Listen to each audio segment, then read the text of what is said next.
প্রায় মাস খানেক হতে চলল পুরসভা অভিষেক বন্দ্যোপাধ্যায়ের 17টি সম্পত্তিতে বেআইনি নির্মাণ হয়েছে এই মর্মে একটা নোটিশ পাঠিয়েছিল। 24 দিন পর এখনো পর্যন্ত নোটিশের জবাব মেলেনি পুরসভা, আর সময় দিতে রাজি নয়। সেক্ষেত্রে কড়া পদক্ষেপ করতে পারে পুরসভা, কি মনে হয়? বিশ্বজিৎ আছে আমার সঙ্গে সরাসরি। বিশ্বজিৎ, একদমই সময়টা কম নয়। 18ই মে প্রথম নোটিশ গিয়েছিল কলকাতা পুরসভার পক্ষ থেকে। মূলত 17টি নোটিশের মধ্যে কলকাতা পুরসভার 9 নম্বর বড় একাই দিয়েছিল প্রায় 15টি নোটিশ। আর এই যে 17টি সম্পত্তি, তার কোথাও অভিষেক বন্দ্যোপাধ্যায় বা তার কোম্পানি বা তার সংশ্লিষ্ট তার যারা আত্মীয় স্বজন রয়েছেন, বাবা মা সহ, তাদের নামে এই সম্পত্তিগুলো ছিল। অর্থাৎ অভিষেক বন্দ্যোপাধ্যায় সম্পর্কিত এই সম্পত্তিতে যে নোটিশ কলকাতা মিউনিসিপ্যাল অ্যাক্ট অনুযায়ী কলকাতা পুরসভা জারি করেছিল, সেই সময়সীমা 7 দিন ছিল। তারপর অভিষেক বন্দ্যোপাধ্যায়ের পক্ষে 10 দিন আরো সময় চাওয়া হয়েছিল।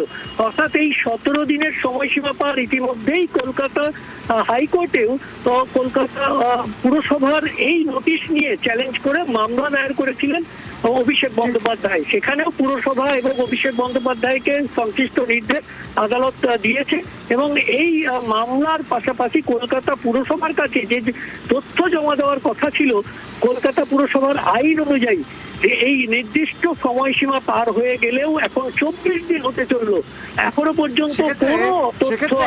পর্যন্ত কোনো রকম কোনো কিছুই জমা দেননি অভিষেক বন্দ্যোপাধ্যায় বা তার টিম। সেক্ষেত্রে তার বিরুদ্ধে এবার কড়া পদক্ষেপ করতে পারে পুরসভা। অস্বস্তির খবর আসছে ভিন রাজ্য থেকে অভিষেক বন্দ্যোপাধ্যায়ের জন্য অস্বস্তির খবর ত্রিপুরা থেকে, কারণ ত্রিপুরার খোয়াই আদালতে তাকে হাজিরার নির্দেশ দেওয়া হয়েছে। এই বিষয়ে আরও জানবো। আবির রয়েছে আমার সঙ্গে। আবির, কোন মামলার প্রেক্ষিতে? 2021 সালের খোয়াইতে একটি ঘটনা ঘটে। ঘটনার প্রেক্ষিতে অভিযোগ দায়ের হয়েছিল। সেই দায়ের হওয়া অভিযোগের প্রেক্ষিতেই এবার তাকে ডেকে পাঠানো হয়েছে। ইতিমধ্যেই এসে নোটিশ দিয়ে যাওয়া হয়েছে এবং আগামী 22 তারিখ তাকে সশরীরে ত্রিপুরার এই আদালতে হাজির থাকতেও বলা হয়েছে। 2021 রাজ্যে বিধানসভা নির্বাচনের পর তৃণমূল কংগ্রেসের তরফ থেকে সিদ্ধান্ত নেওয়া হয়েছিল যে তারা ত্রিপুরাতে গিয়ে তাদের সাংগঠনিক কাজ করবে, এবং সেই সাংগঠনিক কাজে একাধিকবার অভিষেক বন্দ্যোপাধ্যায় তিনি নিজে গিয়েছিলেন। এবং বিভিন্ন সময় দাঁড়িয়ে তখন দেখতে পাওয়া যায় যে বিভিন্ন কর্মসূচি তারা করেছিলেন। বহু ক্ষেত্রে ত্রিপুরা সেই মুহূর্তে প্রশাসনের তরফ থেকে অভিযোগ করা হয়েছিল যে বিনা অনুমতিতে করা হচ্ছে। বহু জায়গাতে তারা অভিযোগ করেছিল এমন কিছু আচরণ করা হয়েছে তা যথাযথ নয়।